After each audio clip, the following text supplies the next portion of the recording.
اعوذ باللہ من الشیطان الرجیم، بسم اللہ الرحمن الرحیم۔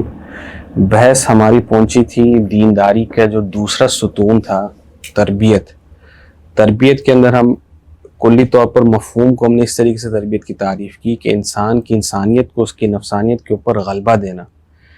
پھر اس کے بعد ہم نے دیکھا کہ جو انسان کی جو انسانیت ہے اور نفسانیت، ان دونوں کے محرک یا ان دونوں کو اپنی طرف کھینچنے والے، عمل کا باعث بننے والے الگ الگ چیزیں ہیں۔ وہ کیا تھی؟ انسانیت کو کیا چیز محرک بنتی ہے؟ انسانیت کے لیے انسانیت کیا بنتی ہے؟ اس کا ساری ہدف نہیں، ذمہ داری اس کا محرک ہے۔ ہاں، ذمہ داری مقصد نہیں، ذمہ داری اور ذمہ داری اور ہدف دو چیزیں تھی۔ نہیں، محرک کے طور پر صرف ذمہ داری ہے۔ وہ چیز جو باعث بنتی ہے کہ آپ کوئی عمل انجام دیں، وہ صرف ذمہ داری ہے۔ اور نفسانیت کا کیا تھا؟ نفسانیت غریزہ سے کیا مراد تھی ہماری؟ مراد یہ تھی بھائی جو بھی جس ٹائم ہمارا دل چاہے گا، مثلا اس ٹائم ہمارا دل چاہے گا سونے کا تو ہم سو جائیں گے، ہمارا دل چاہے گا کھانے کا تو ہم کھا لیں گے۔ ٹھیک ہو گیا، وہ جو اپنی طرف کھینچتی ہیں وہ والی چیزیں۔ ہاں، تو آپ کے طبعی طور پر آپ کے رجحانات، فطری رجحانات آپ کے۔ اچھا جی، پھر اس کے بعد ہم نے کہا کہ جو ترک گناہ سے جو چیز آپ کو حاصل ہوگی وہ پہلی سیڑھی بنے گی تربیت کے اندر وارد ہونے کے لیے، اور وہ تھی آزادی یا تزکیہ۔ تھوڑا سا اس کو سمجھائیں، اب یہ کیوں مطلوب ہے تربیت کے اندر آزادی یا تزکیہ کیوں مطلوب ہے؟ کیونکہ سر جی ایک چیز کی طرف جانے کے لیے باقی دیگر جتنے بھی رکاوٹیں ہیں اس کو سب سے پہلے دور کرنا پڑے گا سر جی، پھر ہم اس کی طرف سے آسانی سے جا سکتے ہیں۔ مثلاً ایک وقت میں مثلاً کئی چیز ہمارے ذہن کی طرف آ رہے ہو یا ہمارے کاموں میں وارد ہو رہے ہو، تو اس وقت ہمارے لیے ایک چیز کی طرف توجہ دے کے اس کی طرف پڑھنا تھوڑا مشکل ہو جاتا ہے۔ باقی دیگر جتنے بھی چیزیں وہ سائڈ ہو تو ہم آزاد ہو جائیں ان سے، تو اس ہدف کی طرف جانا آسانی ہو جائے گی۔ صحیح بات ہے، پہلے ہم آزاد ہو لیں گے، جب ہم آزاد ہو جائیں گے تو پھر ہم اپنے ہدف تک پہنچ سکتے ہیں۔ ٹھیک ہے، کن کن چیزوں سے ہم نے آزاد ہونا تھا؟ تین چیزوں ایک میں بتا دیتا ہوں۔ تینوں بتا دیں جی، پہلے ایک تھی کہ دنیا کی محبت سے، دنیا کی، یہاں چلیں دنیا کی خوبصورتی ہے، محبت، ٹھیک ہے، اور جلدی بتائیں۔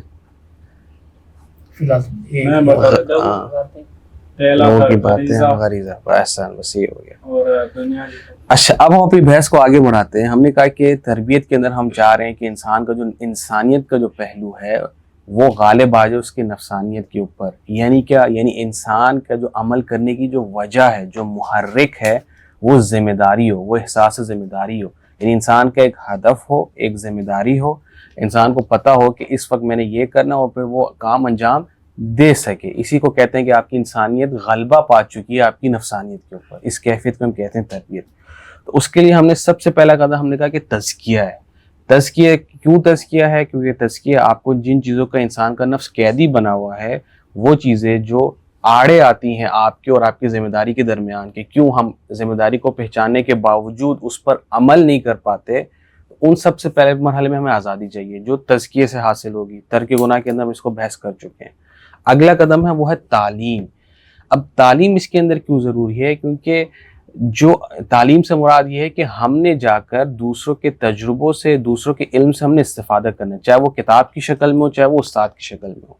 وجہ اس کی کیا ہے؟ وجہ اس کی یہ ہے کہ یعنی اس کے ایک سادہ سا منطقی استدلال ہے کہ بھئی کیونکہ کچھ افراد اس چیز کے اندر اپنی زندگی گزار چکے ہیں، غلطیاں کر چکے ہیں، اس کے فائدے دیکھ چکے ہیں، ان کو پتہ چل چکا ہے کہ کون سی روش صحیح ہے، کہاں پہ مطلوب نہیں ہے۔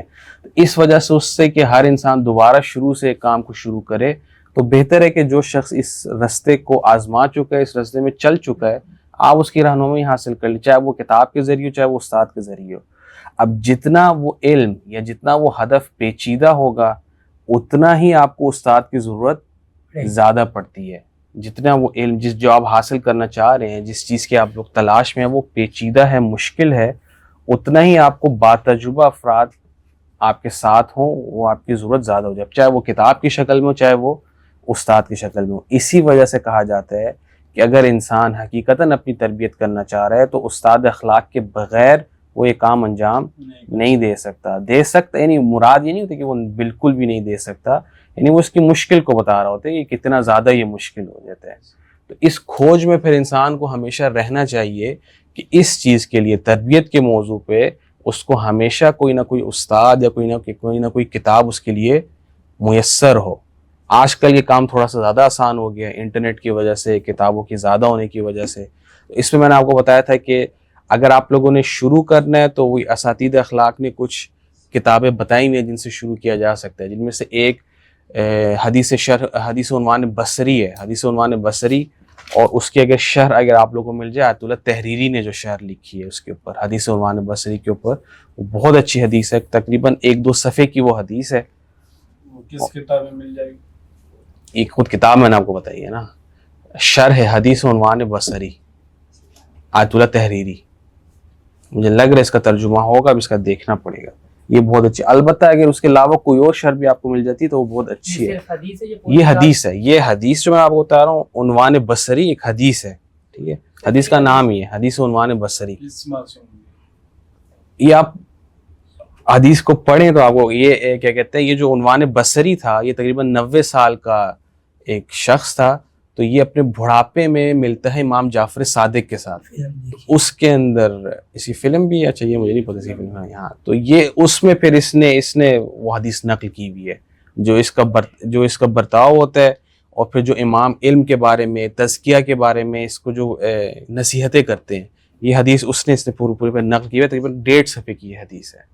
90 سال کی عمر میں ساری حدیثیں نہیں ایک حدیث ہے یہ صرف. یہ اس نے ایک جو اس کا امام کے ساتھ جو برخورد ہوا تھا اس نے اس کو لکھا ہے, اور پھر اس نے امام سے پوچھا تھا کہ علم کیسے حاصل کرتے ہیں, تربیت کیسے کرتے ہیں, تو اس پہ امام نے جو اس کو جواب دیا تھا, تو اس نے اس پورے کو اس نے لکھا ہے اس پر. یہ ایک واقعہ ہے اس کا, اور یہ پھر مشہور حدیث ہو گئی ہے حدیث عنوان بصری کے نام سے. اس کی کوئی کتاب ہے؟ پھر مختلف جو اخلاق کے استاد ہیں انہوں نے اس کے اوپر شرح لکھی ہے, حدیث کے اوپر شرح لکھی ہے. اس میں سے ایک شرح ہے آیت اللہ تحریری کی جو ابھی انہوں نے لکھی ہے, اس کے بھی میں بات کر رہا ہوں. کوئی اور بھی شروحات آپ کو ملتی ہیں تو وہ بھی اچھا ہے. خود یہ حدیث بھی بہت اچھا ہے کہ طالب علم کے پاس یہ حدیث ہونی چاہیے, آپ کے پاس یہ لکھی بھی ہو, آپ کے پاس ہو, تاکہ ہر کچھ عرصے بعد آپ اس کو دیکھتے رہیں. خود آپ اس حدیث کو بھی پڑھیں تو دیکھے گا اس کے اندر بہت اچھے مطالب ہیں تربیتی حوالے سے, تعلیمی حوالے سے. تو دوسرا قدم پھر تعلیم ہے. ہمیں تعلیم کے پیچھے ہونا ہے, ہمیں اس راستے سے گزرنا ہے, اور اس راستے سے گزرنا آپ خود تھوڑا بہت اس کے اندر آئیں گے تو آپ کو سمجھ آ جائے گی کہ یہ راستہ کافی پیچیدہ ہے. تو اس وجہ سے پھر یہ تعلیم کا کھوج اور سفر, یعنی یہ جو سارے کام ہم یہاں پہ آپ کر رہے ہیں, حوزہ علمیہ کے اندر آپ آتے ہیں یا مختلف جگہوں پہ جاتے ہیں, اس کا اصل مقصد پھر یہ ہوتا ہے کہ تزکیہ پہلے حاصل کرنا ہے, اس کے بعد پھر آپ کو تعلیم بھی حاصل کرنی ہے, اور تعلیم کے اندر پھر آپ کو استاد کی رہنمائی اور کتاب کی رہنمائی بہت زیادہ ضروری ہو جاتا ہے. اس کے ساتھ ربط کیا ہے سر تعلیم اور اس کے ساتھ ہم تربیت اپنی کرنا چاہ رہے ہیں نا. تربیت کر ہم نے کیا کہا کہ سب سے پہلی چیز کیا ہے, شناخت, یعنی وہ لذتیں, وہ فائدے جو اس سے زیادہ ہیں, زیادہ دیر پا ہیں, پہلے مجھے ان کی شناخت ہوگی تو میں ان کی طرف تمائل اور رغبت رکھوں گا. اب شناخت کے لیے ہم نے کہا کہ اس کے کچھ قدم ہیں. سب سے پہلے آپ کو آزاد ہونا ہے, آپ کو دنیا کی محبت سے, اس سے آپ نے آزاد ہونا ہے, تو تزکیہ پہلا قدم ہو گیا.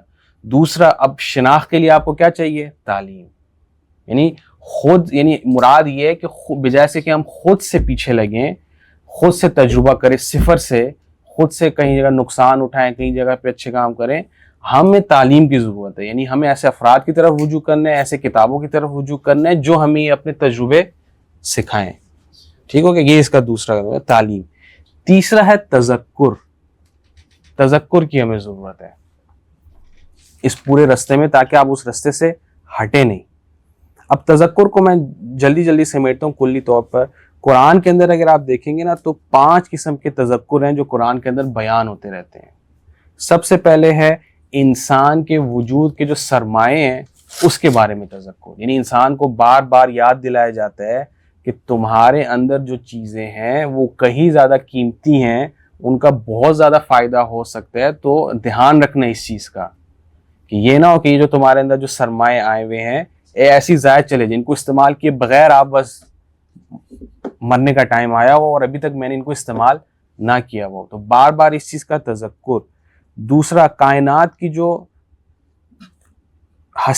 جو پورے کائنات کی جو آپ کہہ لیں جو عظیم کائنات ہے نا, کہ ہم اس کے بارے میں سوچ رہے نہیں. یہ صرف نہیں کہ جو کائنات ہے خدا کی یا یہ جو فائدے اور لذتیں ہیں وہ صرف یہ دنیا کے اندر, یا یہ صرف یہ جو میرے جو اپنے روابط ہے اپنے رشتہ داروں کے ساتھ، تعلقات ہے میرے پیسے کے ساتھ، بس یہ چھوٹا سا شہ ہے، بس یہ اسی کے اندر پوری کائنات آتی ہے.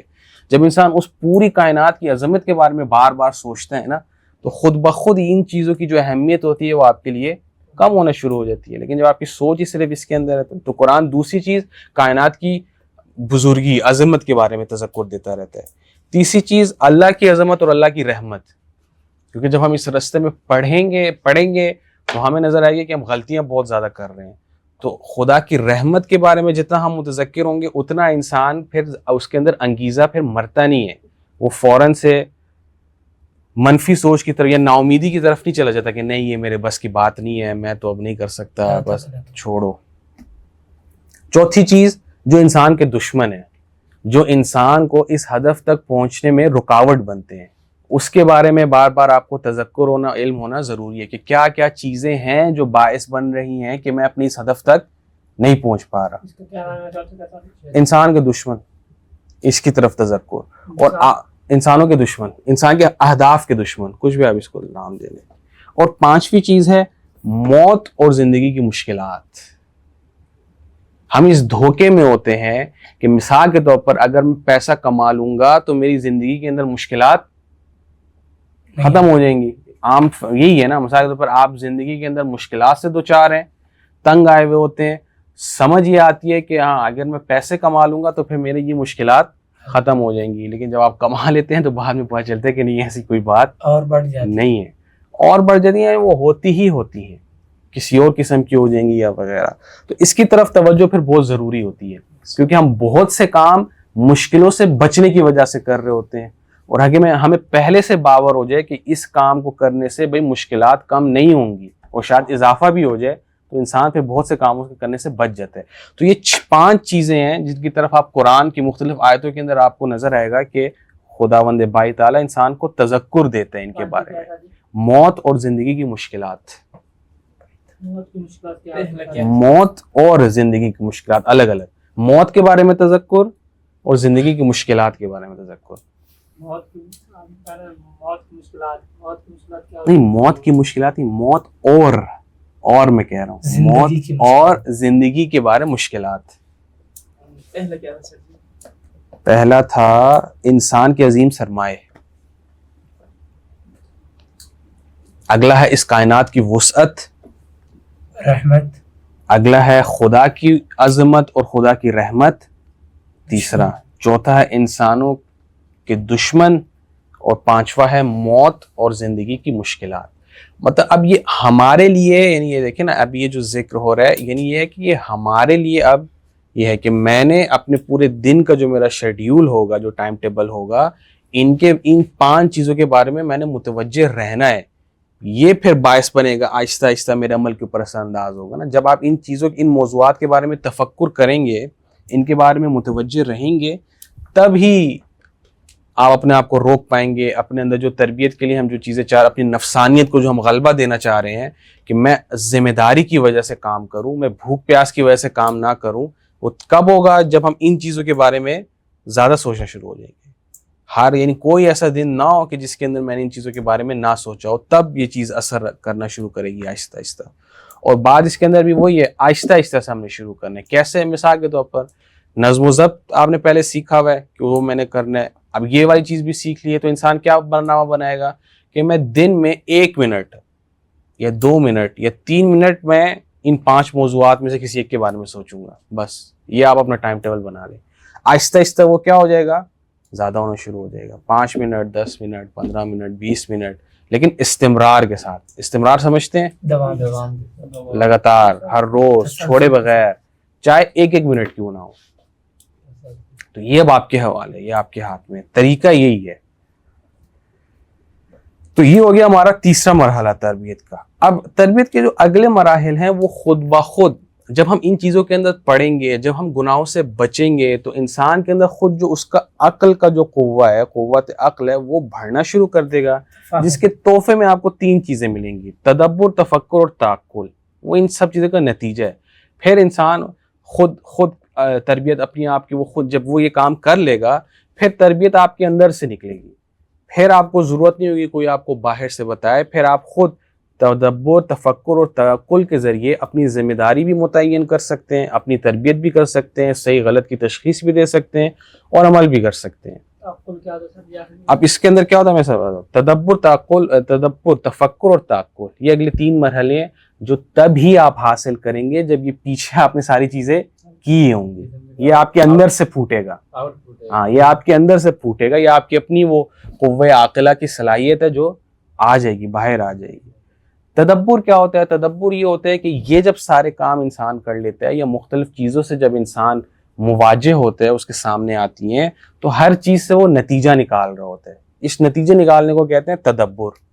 اور یعنی آپ کسی بھی حادثہ، کسی بھی معاملہ، کسی بھی چیز کے بارے میں جب سوچتے ہیں، جب وہ آپ کے ساتھ ہوتا ہے تو اس سے آپ جو نتیجہ نکال رہے ہوتے ہیں وہ ہوتا ہے تدبر ہوتا ہے۔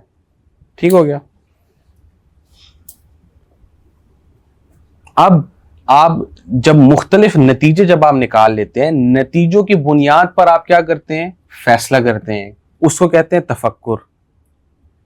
یا فیصلہ کر لیتے ہیں یا کسی مجہول کو معلوم میں تبدیل کر لیتے ہیں، جو آپ نے منطق میں پڑھا ہوا ہے۔ تفکر یہ ہوتا ہے، اس سے پہلے ہوتا ہے تدبر، آپ نے نتیجے نکالے، ان نتیجوں کو جب آپ آپس میں مقایسہ کریں گے، ان نتیجوں کا جب آپس میں ٹکراؤ ہوگا تو آپ کسی نہ کسی محصول تک پہنچ جائیں گے، کسی مجہول کو معلوم میں تبدیل کر لیں گے، اسے کہتے ہیں تفکر۔ اور پھر تفکر کے بعد آتا ہے تعقل، کہ یہ جو میں جس حاصل تک میں پہنچا ہوں، جس چیز تک پہنچا ہوں، یہ ٹھیک ہے، ٹھیک نہیں ہے، میرے ہدف کے مطابق ہے، ہدف کے مطابق نہیں ہے، اسے کہتے ہیں تعقل۔ تو یہ 3 چیزیں جو ہوتی ہیں یہ آپ کے اندر خود بخود آ جائیں گی اور پھر آپ اپنی تربیت آپ آرام سے کر سکتے ہیں۔ تفکر اور تعقل کی دوبارہ تدبر کیا ہو گیا کہ آپ کے سامنے ایک حادثہ ہوا ہے، اس حادثے سے آپ نے ایک نتیجہ نکال لیا، ٹھیک ہو گیا؟ اب مختلف نتیجے آپ نے نکالے ہوئے ہیں، ان نتیجوں کے تناظر میں آپ کیا کریں گے؟ ایک فیصلہ کریں گے، اس کو کہتے ہیں تعقل۔ پہلا والا ہو گیا تدبر، تدبر سے آ گیا تعقل۔ پھر یہ جو آپ نے فیصلہ کیا ہے، آپ یہ تشخیص دے پائیں گے کہ یہ میرا فیصلہ درست ہے، غلط ہے، میرے ہدف کے مطابق ہے، ہدف کے مطابق نہیں ہے، ذمہ داری کے مطابق ہے، ذمہ داری کے مطابق نہیں ہے، یعنی اس فیصلے کی جہت وہ بھی آپ نکال پائیں گے، اس کو کہتے ہیں تعقل۔ تفکر تو آپ نے بتایا نہیں ابھی، آپ تدبر سے پھر سے شروع کرتا ہوں، بتا چکا ہوں، آپ مس کر دیا آپ نہیں، نے۔ یہ دوسری بار آپ نے نہیں سنیں، پھر سے سن لیں، وہ بھی بتایا تھا۔ جب آپ کسی بھی واقعے کے ساتھ مواجہ ہوں گے اور اس سے نتیجہ نکالیں گے، اسے کہتے ہیں تدبر، ٹھیک ہو گیا؟ اب یہ جو آپ نے مختلف نتیجے نکالے ہوئے ہیں، ان کو ملا کر، ان کو مقایسہ کر کر، ان کے تناظر میں آپ ایک فیصلہ کریں گے، اسے کہتے ہیں تفکر۔ اب جب آپ نے یہ فیصلہ کر لیا، اب آپ اس کے اوپر ایک اور کام کرتے ہیں، وہ کیا؟ وہ آپ یہ تعین کرتے ہیں کہ یہ میرے ہدف کی جہت میں تھا یا نہیں تھا، میری ذمہ داری کے مطابق تھا یا نہیں تھا، اسلام کی آئیڈیالوجی کے مطابق تھا یا نہیں تھا، یہ اس کو کیا کہتے ہیں؟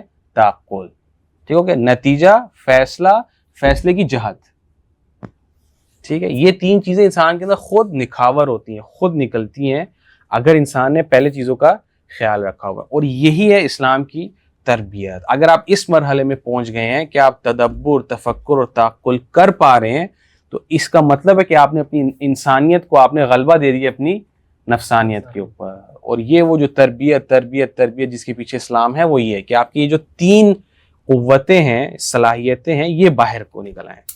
طریقہ کار اس کا کیا ہے؟ یہی جتنے ہم نے قدم پہلے پڑھے ہیں۔ ٹھیک ہو گیا یہاں تک؟ کوئی سوال ہے تو آپ بتائیں۔ سب سے پہلے تزکیہ ہونا چاہیے، جی، پھر کیا ہونا چاہیے؟ تعلیم ہونی چاہیے، پھر تعلیم ہونی چاہیے، پھر کیا ہونا چاہیے؟ تذکر ہونا چاہیے۔ کیوں؟ کیونکہ آپ کو استمرار ہی تب ملے گا جب تذکر ہو۔ ان کا آپ آپس میں ربط دیکھ رہے ہیں نا کس طریقے سے؟ جب تک میں آزاد نہیں ہوں تب تک میں اپنے من مانے ہدف کے پیچھے میں نہیں جا سکتا، کیونکہ میں آزاد ہی نہیں ہوں نا، بس جہاں پہ مجھے جس نے کھینچ لیا میں چلا جاؤں گا۔ تو پہلے آزادی حاصل کرنی ہے، اس کو کہتے ہیں تزکیہ۔ اب جب میں نے آزادی حاصل کر لی، اب میں نے تعلیم کے پیچھے جانا ہے، وہ جو ہم نے کہا تھا نا ہمیں شناختیں چاہیے، اب ہم نے ان کے پیچھے جانا ہے، وہ مجھے اساتید، کتاب وغیرہ وغیرہ اس کے ذریعے حاصل ہوگی۔ اب جب میں تعلیم کے پیچھے بھی ہوں، اب مجھے کس چیز کی ضرورت ہے؟ استمرار کی ضرورت ہے، کہ میں مثال کے طور پر اس کام کو 1 سال 2 سال 3 سال 5 سال تک ایک دفعہ تعلیم کے پیچھے جانے سے تو کچھ نہیں حاصل ہوتا نا. اب مجھے استمرار کی ضرورت ہے. وہ کہاں سے آئے گا؟ وہ تذکر سے آئے گا. تذکر قرآن کن چیزوں کے بارے میں دیتا ہے؟ 5 چیزوں کے بارے میں. ہمیں بھی پھر وہی 5 چیزوں کے بارے میں سوچنا ہے, متوجہ ہونا ہے. کیا کیا چیزیں تھی جلدی سے دہرائیں؟ سرمایہ, سرمایہ, کائنات کی وسعت و بزرگی, اللہ تعالیٰ کی رحمت و عظمت, انسان کے دشمن کے بارے میں, اور موت اور زندگی کی مشکلات کے بارے میں. ہاں, اب اس میں سے ہر ایک کو آپ دیکھیں گے, ہر ایک آپ کی ایک مختلف جہت میں انگیزہ آپ کو دے گا. انسان کے سرمایہ کے بارے میں تفکر کرنا اور تذکر کرنے سے آپ کو الگ ایک انگیزہ ملتا ہے. مشکلات کے بارے میں, موت کے بارے میں, خدا کی رحمت کے بارے میں, ٹھیک ہے, یعنی یہ ضروری ہے. اب اس کو, اب کیسے ہم نے اس کو عملی کر رہے ہیں وہ آپ کو بتایا ہوا ہے, آہستہ آہستہ, اسٹیپ بائی اسٹیپ. لیکن آپ نے اب ہمت, اب سب کچھ اب آپ کے حوالے ہے. یعنی یہاں سے سارا بیان ہو گیا, جتنی چیزیں انسان کو پتہ ہونی چاہیے اب وہ پتہ چل گئی ہیں. باقی اب آپ لوگوں کے حوالے ہے کہ اس کو اب کس طریقے سے آپ اپنی عملی زندگی کے اندر لاگو کرتے ہیں, اس کے اوپر استمرار کتنا رکھتے ہیں. اگر مشکلوں سے دوچار ہو رہے ہیں تو نا امید ہو رہے ہیں, نہیں ہو رہے ہیں, دوبارہ آگے بڑھنے کی ہمت ہے, کن لوگوں سے آپ مشورہ کرتے ہیں, یہ سب اب آپ کے ہاتھ میں. انشاءاللہ اس کو اب آگے لے کے جانے. تو یہ ہمارا تربیت والا موضوع پورا ختم ہو گیا. تو یہ پورا تربیت کا ڈھانچہ ہے. اب اس کو آپ لوگوں نے خود صحیح طریقے سے اس کو سمجھنا ہے. خود جو تھوڑی بہت کتابیں یہاں پہ بیان ہوئی ہیں, خود آپ نے اہتمام کرنے ان کے پڑھنے کا, اور پھر انشاءاللہ جتنا آپ آگے جائیں گے اساتید سے استعمال کرنے کا, اپنی پڑھائیوں کو جہت دینے کا, اور خود جتنا آپ اس زیادہ آپ قوت کے ساتھ, زیادہ انگیزے کے ساتھ اب آپ اس راستے پہ جتنا آپ چلیں گے اتنا آپ کو فائدہ ہوگا. تو سب کچھ آپ کے سامنے بنا دیا گیا. تو یہ ہمارا تربیت کا ہو گیا. انشاءاللہ اب اگلا جو دینداری کا جو تیسرا ستون ہے وہ تھا ذمہ داری. وہ انشاءاللہ اب ہم اگلے اس میں جب بھی اب ہمیں موقع ملا وہ شروع کریں گے. وہ ایک دفعہ ختم ہو جائے گا تو 1-2 جلسے اور میں ہمارا وہ علم والا بھی حصہ ختم ہو جائے گا. تو یہ پورا ہمارا یہ موضوع ایک دفعہ مکمل ہو جائے گا.